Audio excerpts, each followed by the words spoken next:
तो Kaisen season 2 के episode number 4 को। तो चलिए जानते हैं आगे की कहानी को बिना किसी देरी के। दोस्तों, अब तक हमने देखा था कि तोजी अंदर आकर रिको के सिर में गोली मार देता है ताकि उसका मास्टर टेंजन से मर्ज ना हो, और वो गेतो को ये भी बताता है कि गोजो को वो ऑलरेडी मार चुका है। अब गेतो काफी गुस्से में अपने सबसे पावरफुल कर्स स्पिरिट रेनबो ड्रैगन को बाहर निकालता है, जो कि तोजी पर हमला कर देता है। लेकिन फिर भी तोजी गेतो पर शूट करता है, लेकिन गेतो एक कर्स को सामने लाकर बच जाता है। फिर गेतो अंदर जाके देखता है कि उसका ड्रैगन तोजी का कुछ भी नहीं बिगाड़ पाया था। अब तोजी एक्सप्लेन करता है कि बैरियर्स के होते हुए वो अंदर कैसे घुस गया। जुजुत्सु हाई के बैरियर्स बस उसे छुपाने का काम करते हैं, तो अगर किसी को पहले से ही डोर्स की लोकेशन पता हो तो उसे बैरियर पार करने में कोई दिक्कत नहीं आती। साल के इस समय ज्यादातर सॉर्सरर्स बिजी रहते हैं और जुजुत्सु हाई के लोग फ्लाई हेड्स के झुंड से निपटने में बिजी हैं। और क्योंकि तोजी के अंदर बिल्कुल कर्स एनर्जी नहीं है, तो वो एक गायब इंसान के जैसा है जो आराम से यहाँ आ सकता है। लेकिन अगर वो अपने साथ कोई कर्स्ड टूल लेकर आता तो जरूर पकड़ा जाता, क्योंकि उसमें कर्स एनर्जी होती है। इसीलिए वो अपने साथ एक ऐसे कर्स स्पिरिट को लाया जिसके मुंह के अंदर वो अपने हथियार रख सके। और फिर उस कर्स को छुपाने के लिए तोजी ने उसे छोटा करके निगल लिया,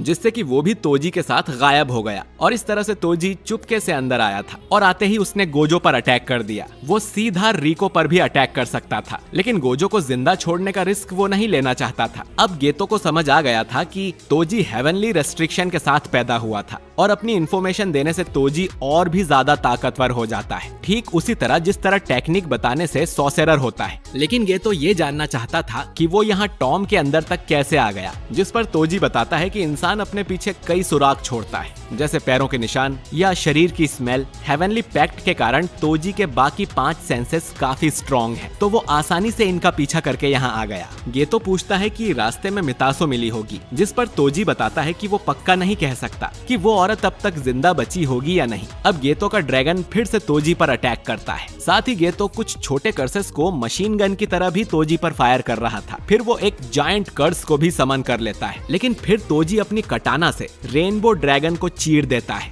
जो देख गेतो को यकीन नहीं होता, क्योंकि ड्रैगन की स्किन तो उसके सभी कर्सेस में सबसे ज्यादा मजबूत थी। वहीं तोजी गेतो की कर्स मैनिपुलेशन टेक्निक से ज्यादा इम्प्रेस नहीं होता। पर अचानक ही एक दूसरी स्पिरिट तोजी को अपने इननेट डोमेन के अंदर फंसा लेती है। ये डोमेन तब तक रहेगा जब तक तोजी उस स्पिरिट को जवाब नहीं दे देता। स्पिरिट पूछती है कि वो सुंदर है कि नहीं, जिस पर तोजी कहता है कि वो उसके टाइप की नहीं है, जिससे स्पिरिट का डोमेन गायब हो जाता है। लेकिन फिर तोजी देखता है कि उसके आसपास कई सारे ब्लेड्स थे जो कि उसे काटने वाले थे, लेकिन तोजी अपने इन्वर्टेड स्पीयर से उन सभी ब्लेड्स को तोड़ देता है। अब गेतो उसके पास आकर उसके कर्स को एब्जॉर्ब करने की कोशिश करता है, क्योंकि अगर गेतो ने इस कर्स को एब्जॉर्ब कर लिया तो तोजी के पास लड़ने के लिए कोई हथियार ही नहीं होगा। गेतो को लग रहा था कि ये कर्स ज्यादा स्ट्रॉन्ग नहीं है, तो वो उसकी मर्जी के बिना इसे एब्जॉर्ब कर लेगा। लेकिन ये कर्स गेतो को रिजेक्ट कर देता है और फिर तोजी एक दूसरी तलवार निकालकर उससे गेतो के सीने को काट देता है। फिर ये दोनों ही टॉम के नीचे जाकर गिरते हैं। गेतो बहुत घायल था। तोजी कहता है कि अगर वो एक शिकिगामी यूजर होता तो तोजी उसे आराम से मार देता, लेकिन उसकी टेक्निक कर्स मैनिपुलेशन है, तो पता नहीं गेतो को मारने से उसके अंदर के सारे स्पिरिट्स का क्या होगा। अगर वो सब बाहर आ गए तो तोजी फालतू की परेशानी मोल नहीं लेना चाहता। गेतो पर अपने पेरेंट्स की ब्लेसिंग्स होंगी जो वो आज जिंदा बच गया,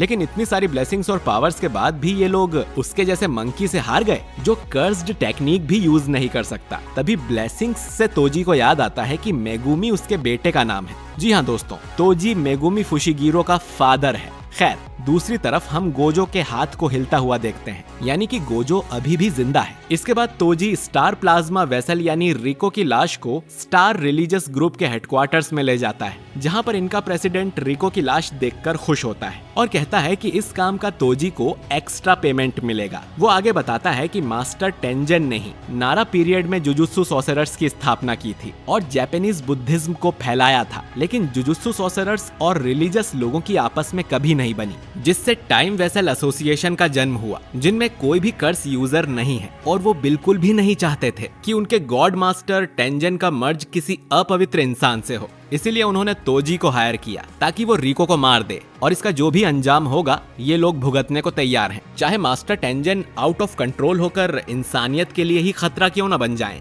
इतना कहकर प्रेसिडेंट रिको की लाश को उठाता है और यहाँ से चला जाता है। तोजी को लगता है कि ये आदमी पागल है। फिर ये दोनों वहाँ से बाहर निकल आते हैं। हमें ये पता चलता है कि तोजी ने ही मितासो को किडनैप किया था और कॉन्ग से उसने कहा था कि इसे कहीं दूर ले जाकर मार देना, लेकिन ये कॉन्ग का आइडिया था कि वो मितासो का रेस्क्यू होने देंगे, जिससे गोजो और गेतो टेंशन फ्री हो जाएंगे और आखिर में सब कुछ इनके हिसाब से हुआ। तोजी आगे पूछता है कि वो लोग मितासो को ओकिनावा कैसे ले गए, क्योंकि पब्लिक ट्रांसपोर्ट में तो उन्हें खतरा होता, जिस पर कॉन्ग बताता है कि उनके प्रेसिडेंट के पास एक प्राइवेट प्लेन है और उसी में वो मितासो को ओकिनावा ले गए थे। अब तोजी कॉन्ग से कहता है कि चलो खाना खाने किसी महंगी सी जगह पर चलते हैं, जिस पर कॉन्ग बोलता है कि तुम दूसरों पर कभी खर्च नहीं करते, और वैसे भी कॉन्ग ने सोच रखा है कि वो अब तोजी से या तो अगले काम के लिए मिलेगा या तो सीधा नर्क में। इतना कहकर कॉन्ग चला जाता है। अब तोजी भी यहाँ से जाने लगता है, लेकिन रास्ते में ही उसे गोजो खड़ा मिलता है। वो उसे जिंदा देखकर काफी हैरान हो जाता है। गोजो एक्सप्लेन करता है कि जैसे ही तोजी ने उसकी गर्दन पे वार किया था,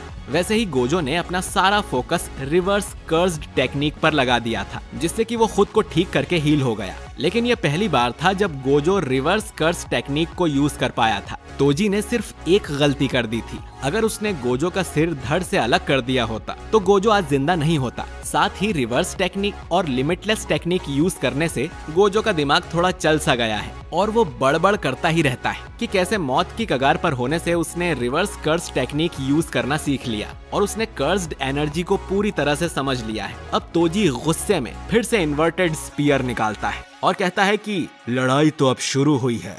वो सीधा गोजो पर अटैक करने जाता है, लेकिन गोजो आराम से उसके अटैक्स को डॉज कर देता है और तोजी के पीछे आ जाता है। साथ ही वो अब हवा में भी उड़ रहा था। अब गोजो रिवर्स कर्स एनर्जी को लिमिटलेस टेक्निक में फ्लो करता है, जिससे वो कर्स्ड टेक्निक रेड भी यूज करना सीख जाता है। टेक्निक रेड के अटैक से तोजी काफी दूर जाकर गिरता है। वहीं गोजो मुस्कुराते हुए हवा में तैर रहा था और तोजी बोलता है कि ये तो एक मॉन्स्टर है। अब टेक्निक रेड से तोजी की एक भी हड्डी नहीं टूटी थी। तोजी को पता था कि गोजो के पास अब 3 तरह की टेक्निक्स हैं। पहली इन्फिनिटी शील्ड, दूसरी टेक्निक ब्लू और अब तीसरी टेक्निक रेड, और तोजी आराम से इन तीनों को हैंडल कर सकता है। अब तोजी इन्वर्टेड स्पीयर को एक चेन से कनेक्ट कर लेता है ताकि वो गोजो पर हवा में भी हमला कर सके। गोजो की आंखें देख तोजी को थोड़ा डर लगता है, लेकिन फिर भी वो खुद को शांत करके गोजो को मारने के लिए रेडी हो जाता है और वो गोजो पर स्पीयर से ढेर सारे अटैक करता है। लेकिन गोजो सारे अटैक से आराम से बच जाता है। गोजो रिको से माफी मांगता है क्योंकि उसके मन में बदले की भावना नहीं है, उसे बस अच्छा फील हो रहा था।